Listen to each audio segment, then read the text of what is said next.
Justin and Ryan, I want you to pick the best players from each Premier League team, but you can't say the same player twice. Okay? So you're going to kick it off with Southampton.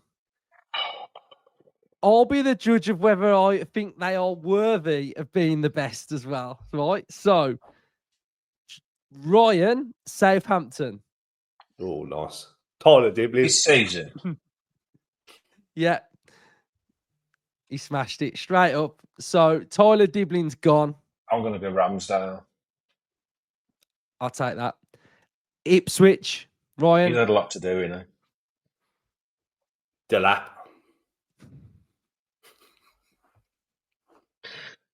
My favourite player, Leif Davis. Very, very good. Leicester. I like him. He just keeps going, doesn't he? Jamie Vardy. Indeedy. Yeah, he was my other one, indeed. Wolves.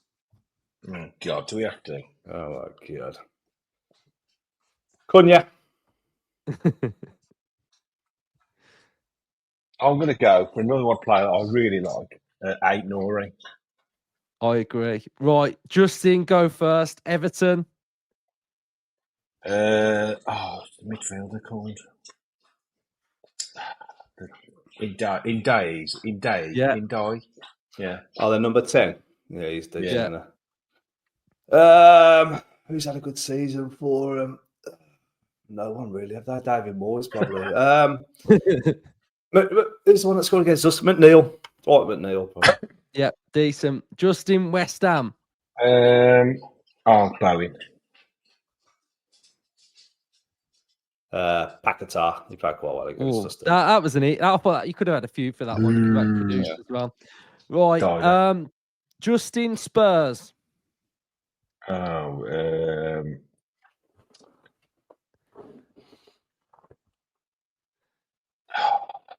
not getting your darts out, kid. Nah, I'm definitely not in. I think Solanke's done all right, to be fair. He scored some goals for him. Yeah. Yeah. What's the name of the midfielder that should have got sent off? Should have had 4 yellows against us. Tenacious one, centre mid. I can't tell you that. Can't tell you that, mate. Oh, his name's gone. What's his name? Berg. Let's go. Berg. Yeah, that guy. Bergval. Bergval, that's it. Yeah, let's go Bergval. Right, Justin, Man United. None of them. No. This season, probably the young kid. Dallo. No. Ahmad. Yeah, that's it. Diallo or Dallo? Which one you taking? No, Ahmad, the young kid. Ahmad, the young kid. Ahmad Diallo, is it? Who do I like out of Man United? Bruno's been playing well, but you can't pick Bruno, can you? Garnacho. I would have picked Ahmad because I've. I think that's a bit of a stinker. Not sure on that. I'm not sure on that one. I'm not sure, Ryan. We're doing well up until that.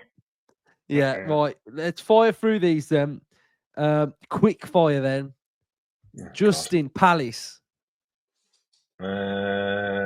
Quick fire. You got to be quick. Yeah, you got to be quick. Yeah. Sarr. Decent. Brentford. Mumbai. Whistler. Whistler. What's his name? Whistler. Oh my God. The Whistler. Whistle's down the wing, mate. Whistle's down the wing. The Whistler.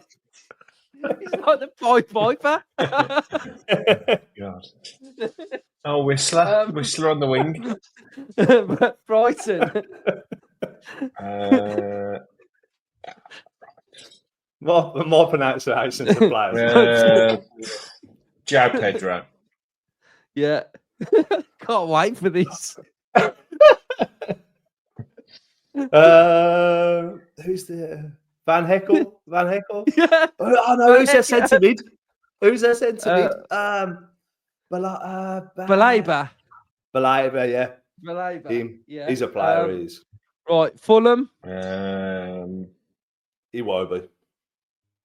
Thought he's playing well. Anthony Robinson. Yeah, very good. We'll skip Villa. Bournemouth. Semenyo for me. Yeah. I like him. My player I hope we go after in the summer, we've been linked with him, the Dean Huyson, is it? The centre half. Yeah. I absolutely summer, yeah. Newcastle. Got to say, he's hacking, yeah. Yep. I quite like Lewis Hall. I thought he's had a good season. Yeah. Stayed away from pronouncing Kamara, didn't you? City. I'm just going English players now, mate. I know. Phil Foden.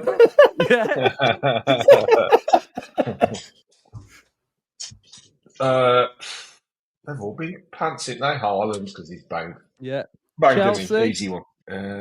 Casado. Yeah. He's Palmer. Forest. Ooh, there's quite a few here. Ooh. Gibbs White for me. Chris Wood. 17 goals. Arsenal. Saka. Gabriel. And finally, Liverpool. Salah. Gakpo. Yeah.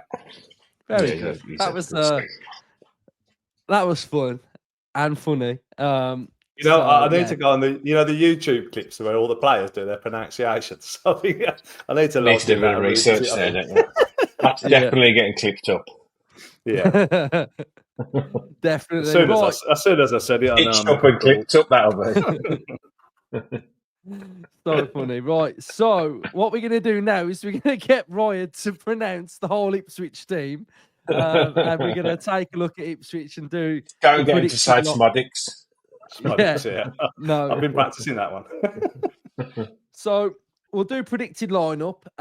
We'll have a little look once we've done the predicted lineup at Ipswich and how they are expected to line up and some of their little strengths as well. Then, so predicted lineup. Then I think we can pretty much guess the defense, but I think midfield forwards may be a little bit difficult. But I'll get your thoughts first. Who should we go to? Ryan, who's our new defender? What's his name? Number 21. Disassi, right. So Disassi, he's going to start because Conser's out. So he's got no one else. Yeah, pretty much. But process of elimination, he's starting. Definitely. I think that position's pretty much nailed on. He should be on here as well. But talk to me a little bit about Disassi then. What do you hope he brings and what do you think his main strengths are? Ryan? Oh, you're asking that about? Yeah. But yeah, it's a top player to come in for losing one of our top players as well, isn't it? Just a like-for-like swap. I'm expecting big, strong, powerful. When we was talking about the stats in the match preview, one of our poor stats is aerial duels, which we are like 18th in the division for aerial duels. So him coming in will hopefully improve that. He's quick across the ground as well, so making up this defending space. So I'm quite excited to see what he brings. I think he can be very useful to this squad, especially if he can play right back as well. So could be a top signing.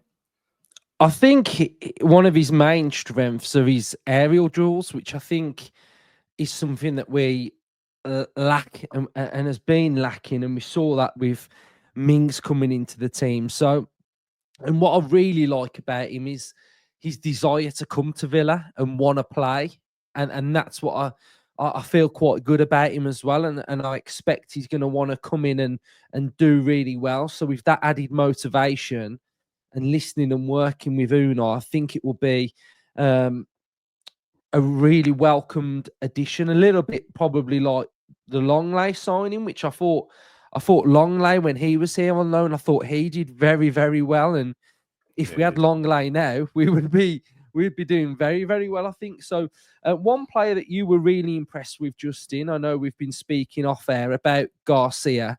I imagine he will probably start this game. So what did you like about Garcia against Spurs?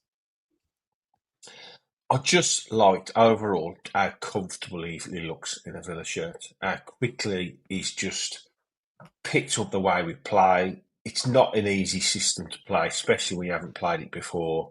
And that right-sided role is a very important part of our team, isn't it? You know, we've seen at times Matty Cash struggling with it, you know, having to try and get forward to supplement the right-hand side as an attacker, also getting back and doing defensive duties as well. So I think it's real kudos to the kid who basically was playing second division football in Spain, and he's come in. You know, not a big fee. I know the fees shouldn't mean anything, but they do. You judge a player on how much they cost, and when you bring a player in for well under £10 million, what, 6 million was it, something like that? You think, oh, you know, is he just going to be a squad player? Is he just going to fill a gap? Is he just going to be a backup emergency player? Could we not get our first choice, so we decided to go for him? But he's come in. I thought he was incredibly unlucky to come off at half-time against Wolves, because I don't think he did anything wrong, to be honest, and I was quite surprised when they took him off. So, yeah, to see him flourish on that right-hand side against Spurs was fantastic, and he loves to tackle, he's good in the air, he's comfortable on the ball, he seems to have a good passing range, he's athletic, everything you want, really, from a fullback. So, as a young player, I think our coaching, our team that's our scouting network, you know, got to have a big pat on the back for bringing him in, because he looks, on the first few times I've seen him, to be an excellent addition to the squad. You know, to the point where I genuinely think over the next couple of months we might be seeing him as maybe even our first choice right back. You know, we know Cash needed some competition on that side, and they could have pulled off a little beauty there. You know, they're probably the least flamboyant of our signings in the January transfer window, but it could become one of our best signings. So maybe I'm going a bit over the top, you know, but I think he's done really well, and I look forward to seeing him play. I think what overall I would say is I don't fear him playing. I just think, yeah, great, you've done great, kid. Carry on, just keep doing what you're doing. No, I agree, and he's been pictured taking in the sights this week as well. He's been to IKEA and bought a frying pan.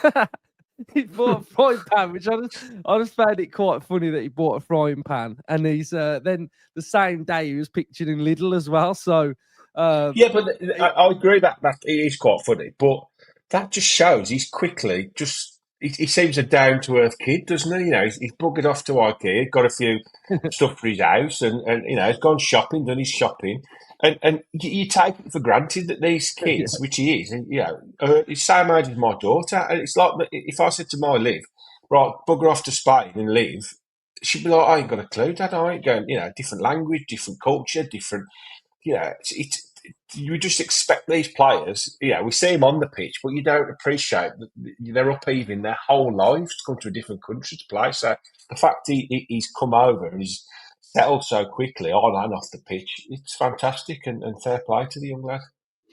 The one thing I took away from Sunday was his physical presence. He's 6'1".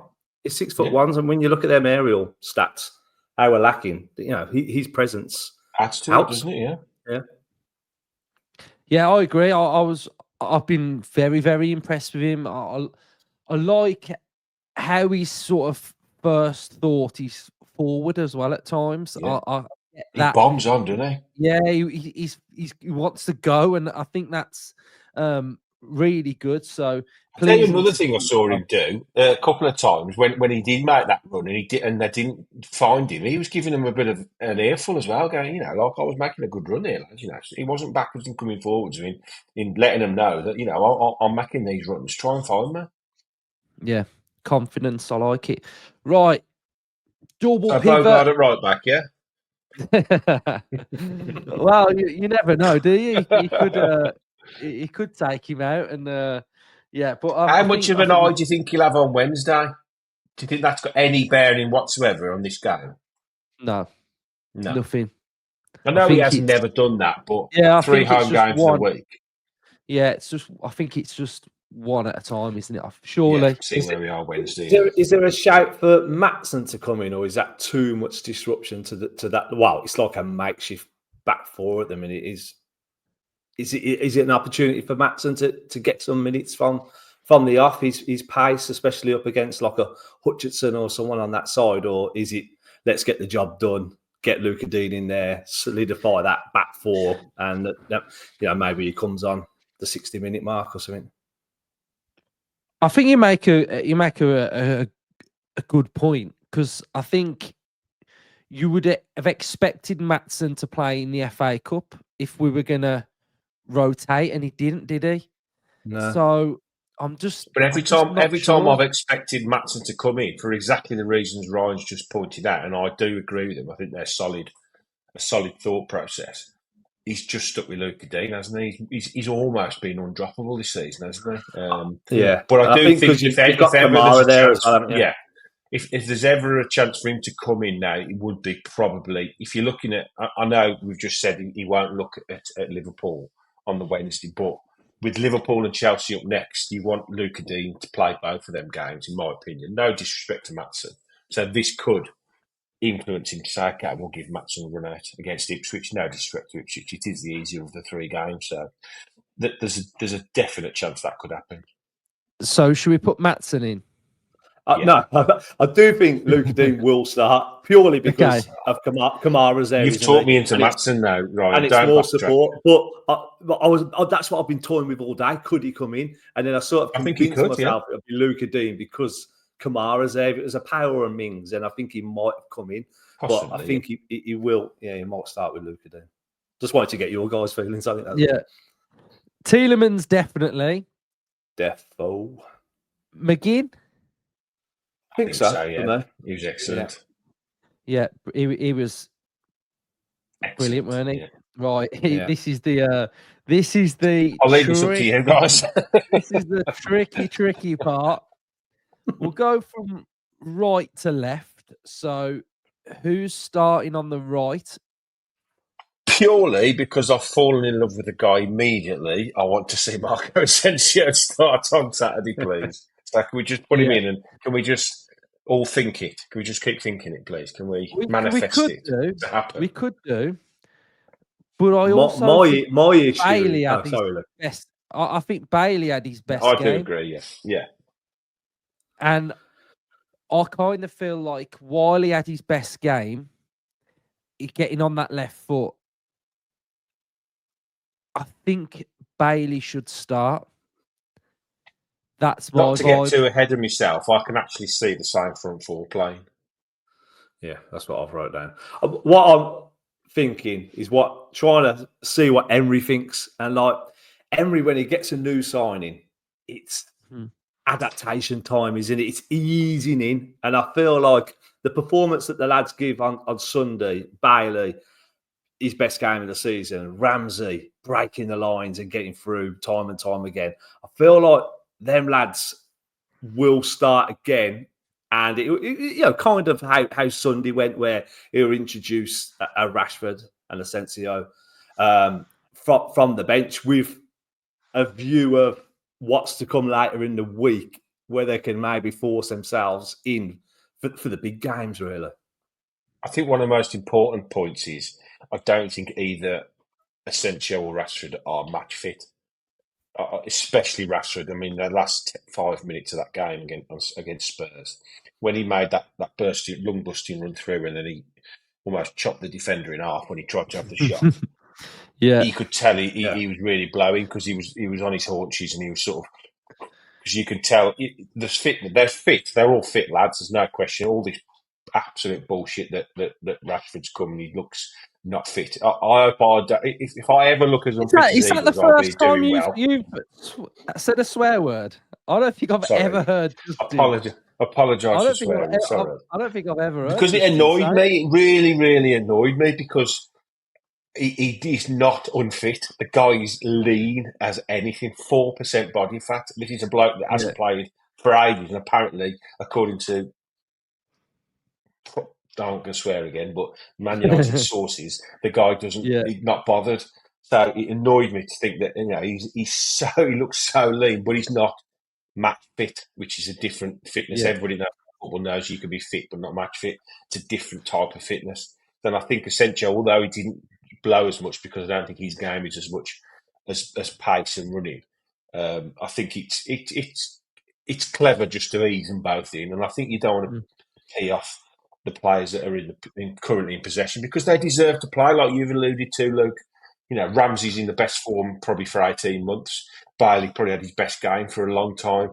Rodgers is just smashing it anyway. And we've signed permanently Marlon, so we need to give him some love and show him, that he's our player. As much as I love the two lone lads, this is Marlon who we've signed permanently. So, and he played really well. What happens, talking about peeing people off and, not making the Champions League squad, what happens if Watkins is fit?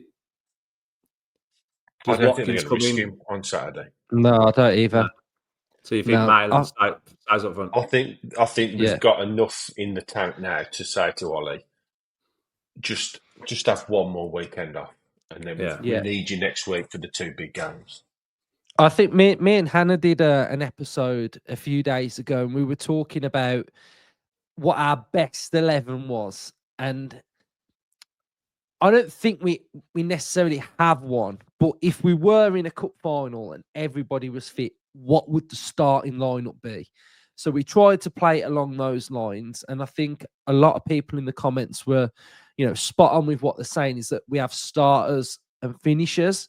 And this was really big last season of Emery, like players that would come off the bench and end the game. And I think now, if for example, if Ramsey's having a bit of a poor game, you can bring on Rashford. If Marlon's not quite at it, you can bring on Watkins if Watkins was, say, fit for this game. If Bailey's not at it, you can bring on Asensio. So I think we've got so much competition that you've got to grasp and own the shirt. And if you don't, someone will take it off you. And I think that's a bit of pressure on the current players because they've got to perform. And I think the game at the weekend, we saw and we heard Ramsey saying that this is the best squad we've had since he's been here, etc. And, you can read into that a little bit of like, he knows that like, if you don't play well, someone else will come in. And I think that's really important as well. So I'm just going to quickly show you the two teams lined up together and what we can kind of expect a little bit from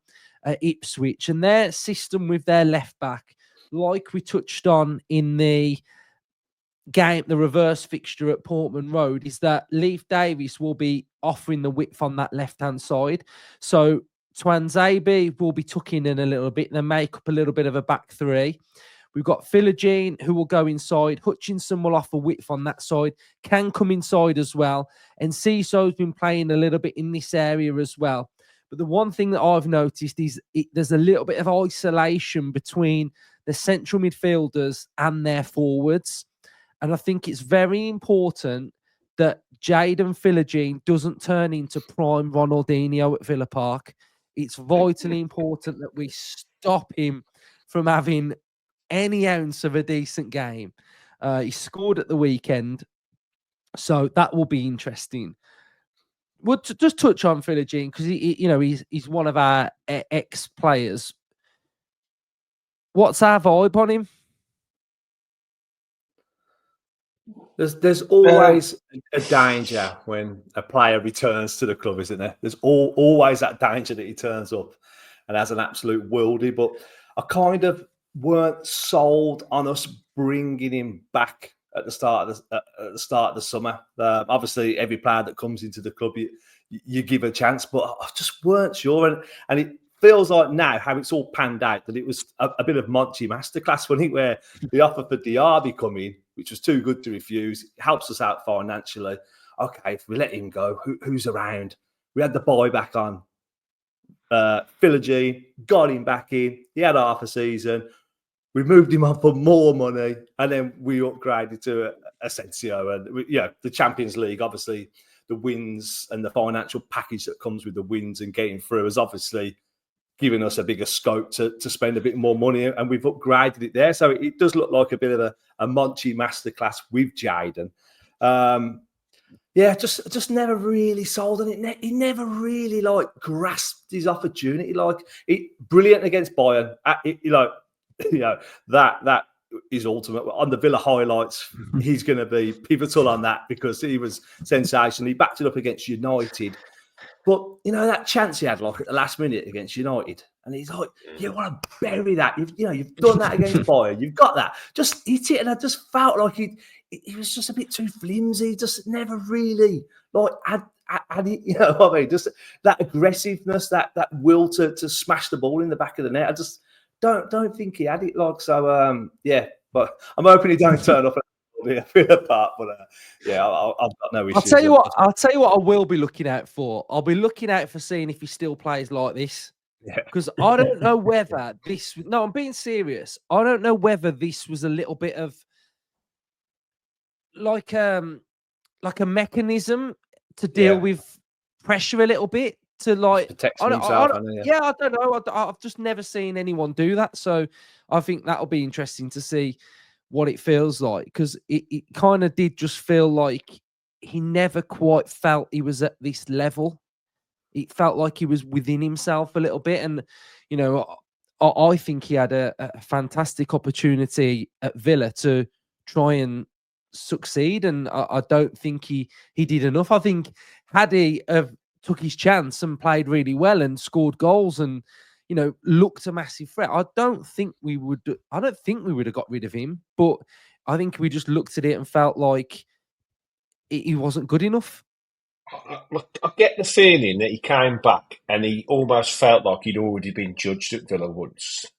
The fact that we let him go, because had Emery really, really fancied him, he wouldn't have let him go in the first place. And I understand that there was this buyback clause. I understand they probably said to him, "Look, if it goes well, there's always this chance we could bring you back." But ultimately, he was allowed to leave the club, and that wouldn't have happened if they'd have been absolutely set on him and sold on him and convinced that he was going to be, a real threat for us. So I think maybe coming back to a club where he'd already been let go once, he had that extra bit of sort of doubt maybe in his head, where hopefully for the lad after Saturday, he can just flourish at Ipswich where he's sort of got a clean slate and a fresh start. So, yeah, I was never 100% convinced on him. So we'll have to sort of see how it pans out for the kid. But I think he's undoubtedly got talent. I think he's a good footballer. Some of the stuff he was doing last season in the Championship was just phenomenal.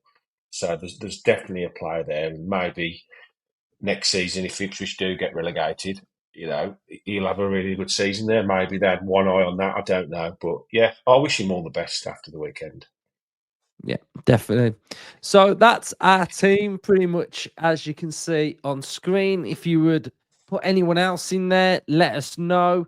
Make sure you are commenting, subscribe to the channel, smash the likes. Up the Villa. Up the Villa.